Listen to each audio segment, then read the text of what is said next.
And welcome in to Be Our Guest, or it could be called Reflections, and you'll see why. Because when we do reflections in this show, we're normally talking about things that have a little bit of a religious connotation. You know, if you're looking at your calendar, you can see that on calendars they put things on like Thanksgiving, Columbus Day, and a lot of times you'll see a word and not know what it is. Well, in the month of September, on the 22nd of September, I believe it's a Wednesday, you're going to see the word Rosh Hashanah, and that means the head of the year, which is the start of the Jewish New Year. And I have a very special guest, Charlotte Mussafer, and you are a member of Temple Beth Or. Yes, correct. And more importantly, you were the president of the congregation. You said what, about 12 years ago? 12 to 15. You know, you lose track of time. When we're having a good time. Right, you know, that's time right. flies. And you and I have been friends for a long, long time. Your crazy husband, Joe. Joe and I know each other very well. Breakfast together sometimes. We have breakfast together. At McDonald's. At McDonald's, yeah, we sure do. He that. drinks his coffee, and he's just a wonderful person. We've always just had such a wonderful relationship, which we're thankful for. Well, now it's the start of the new year. That's right. Coming soon. Coming Very soon. soon. That's right. Rosh Hashanah, which I think this year begins. Our holidays begin in the evening. Right. The Starts evening on a before. Wednesday night. So it's the 24th. Right. Of it begins September. the evening of the 24th of sundown. September. Yes. And then, of course, the day is the 25th, the next day. Mm-hmm. And that's a day that primarily it's spent at the synagogue. That's right. Yes, as much as it can. And lots of things happen during the course of the day. Prayers.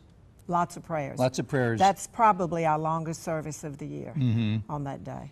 Although Yom Kippur, which you mentioned, is 10 days later. Right. The Day of Atonement, that's pretty long services as well. We do a lot of reflecting, as you said, reflections, a lot of reflecting, praying, thinking back on the past year, perhaps some misdeeds, things we might have been able to do better, and then reflect on the coming year. They say a lot of times they take the day and they'll take it to a lake or to a river so they can cast their sins into the water. That's right.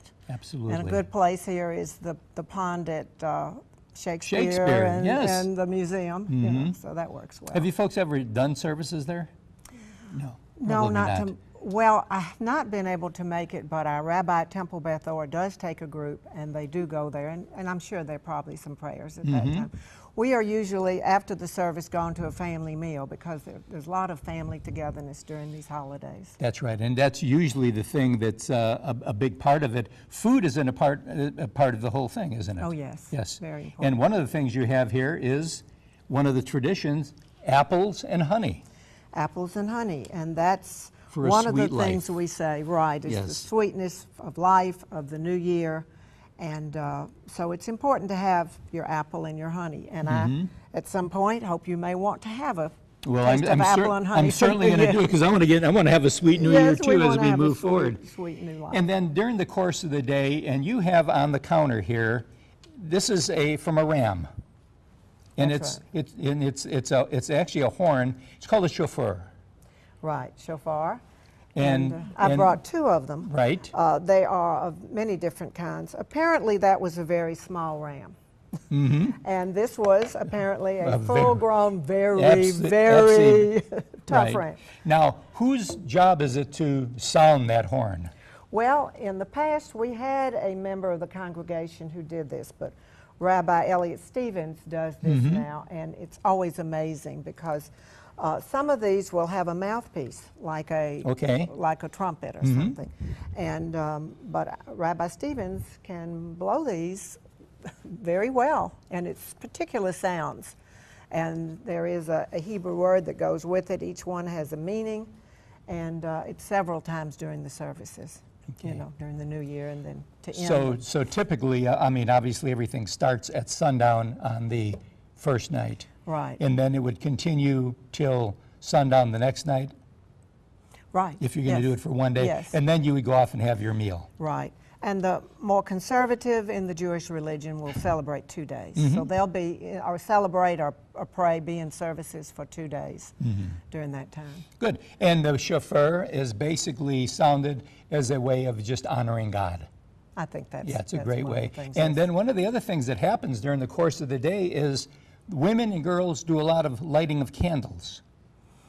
Yes, well, candles usually start the holiday. Right. On the Sabbath, on Friday evening, beginning of the holidays, whatever they are, and a number of holidays.